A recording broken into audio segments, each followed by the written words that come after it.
Welcome to the Jill on Money Show. It's Wednesday, December 21st. And Mark and I are here trying to help you figure out what to do next in your financial life.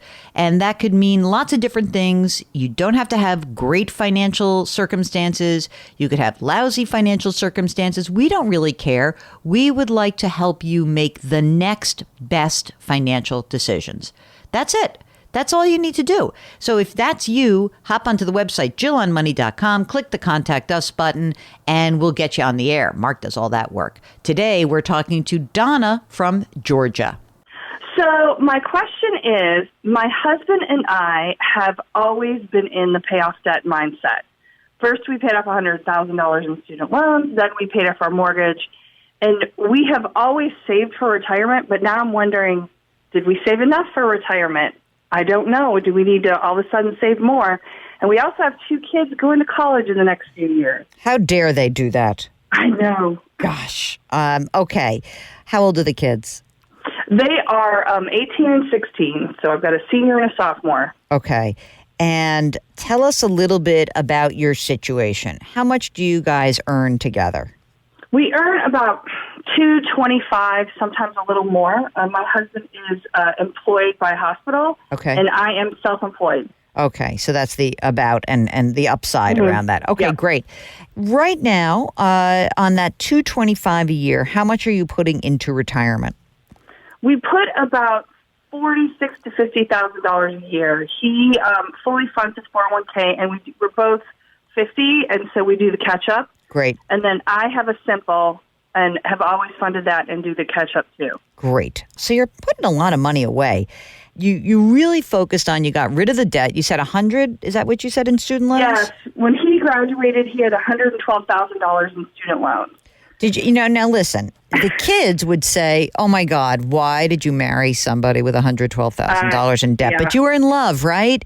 Love conquers all. And he was a bootstrapping kind of guy. He was on his own, and that was the only way he was going to be able to do it. And he did it. And look, you guys are making almost $250,000 a year. So you did it pretty well.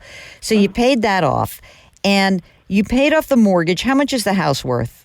The house is worth about $525,000. Would you say that house is a place you would stay for a while? Are you happy there? Oh, yeah, for sure. We've been here 15. We'll probably stay at least another 10. Okay, great. Beyond those 2 big debts, any other debt that you guys are carrying?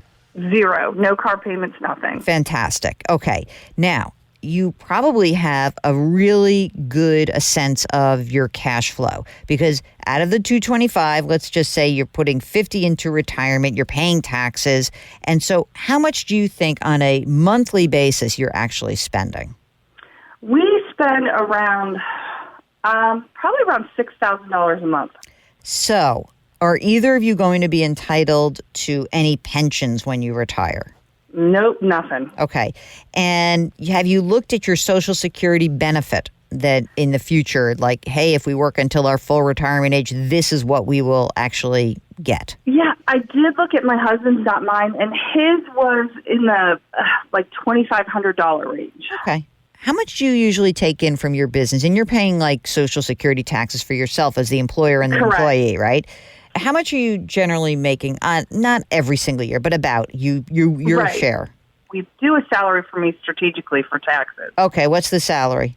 The salary is usually around $20,000. Okay, so you're going to have a much lower Social Security benefit. Okay, got it. Okay, that's what I was really trying to figure out. So let's say that your Social Security benefit, if you guys waited, is probably going to be together $3,500 or so a month, and that's fine. Okay, now let's talk about what you have saved, because you are obviously very diligent. You're very interesting because sometimes I find that those people who have some debt and they really attack it tend to be great savers, because all you do is you say, I've paid the debt down, now I'm going to save like crazy. So how have you saved like crazy? Tell me the results of these good habits. Okay.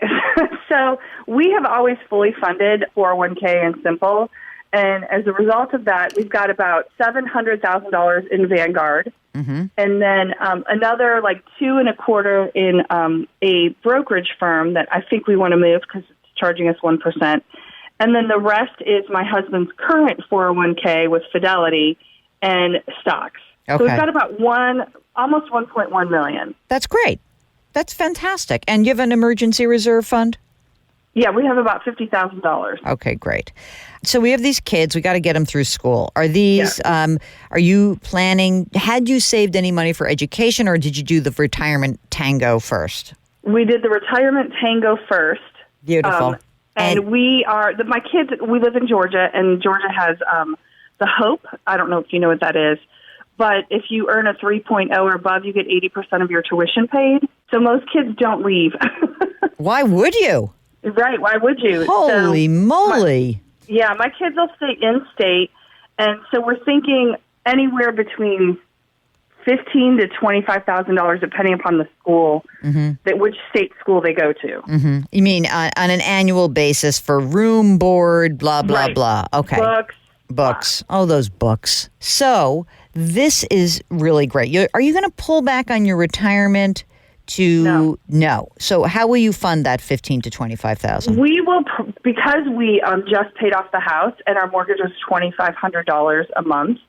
And because of what I do, I can take more work or not take more work. I've already set aside about $15,000 for the senior. Yeah. And so we just kind of plan on bootstrapping it and paying for it. Great. Okay, so you're just going to crank it out of your cash flow. So now I don't have to tap into the $1 million. I don't have to worry about that. Okay, fantastic. Now, when do you think you want to try to retire? Like, what are we looking at in the future here? When we talk about it, like, he would like to go part-time, probably in his early 60s. Mm-hmm. And what I do is art, so it's like up and down all over the place. So I have no idea. Okay. All right, fair enough. When I think about where you guys are, it's great. It really is a great place because, first of all, right now, I mean, even if you just let's look at 10 years ahead, you know that you're going to have $500,000 just saved because that's what you're putting away, each of you. Yeah. So immediately, we're going to have $1.5 million. You're probably going to have close to $2.5 million by age 60. So here's a good rule of thumb, and this is not an exact science, okay? The total back of the envelope. If you look at a withdrawal rate of about 3% on $2.5 million, it's $75,000. Oh, isn't that weird? It's a magical match. The thing is, you're going to have to pay tax on your $75,000, but that's okay because you will have Social Security, also tax. But again, you'll be able to, I think, easily hit a retirement goal. Now, here's what my recommendation is going to be. I think you guys, if you don't like you said you have some firm that's charging you 1%. What I think is worth your while is running some retirement numbers. I think that you're going to find that you and your husband can kind of downshift in 10 years. But let's just say that you like what you do, you just don't like working as hard. And in 10 years, the kids are done with college, everything's cool, you're on track, you got your $2.5 million, and now you say, we're going to work part-time for 5 years, or we're going to work enough so that we get health insurance somewhere, right? Just enough to get that covered. And you do that for 5 years, and then you just keep testing these retirement numbers and see where you stand. You're going to be in great shape. I don't know, when you started the call, you were like, looking back and saying, maybe I didn't do this, that, I think you did everything right. I wouldn't have paid off the mortgage, but that's me, because I think you would have probably been very happy having the liquidity of the money that paid down that mortgage. On the other hand, whatever, it's done. And now you don't have that bill to pay. And now you're just using that cash flow to pay for college. So it all worked out pretty well. And the only thing I will always remind you is that, you should be very clear about buckling up other parts of your financial life, your estate planning, et cetera, and make sure that you have the proper insurance in place. But I think you've done a fantastic job. If you would like some financial help, some assistance, some cheerleading, some coaching, all you need to do is go to the website, JillOnMoney.com, and click the Contact Us button. While you're there, please pre-order the new book. It's called The Great Money Reset. I'm really going to jam on this now. I mean, we only have about a month to go. So please pre-order. Join us for our first ever webinar when you pre-order. It's so easy to do. Do something nice for someone else today. Grit, Growth, Grace. Thanks for listening. We'll talk to you tomorrow.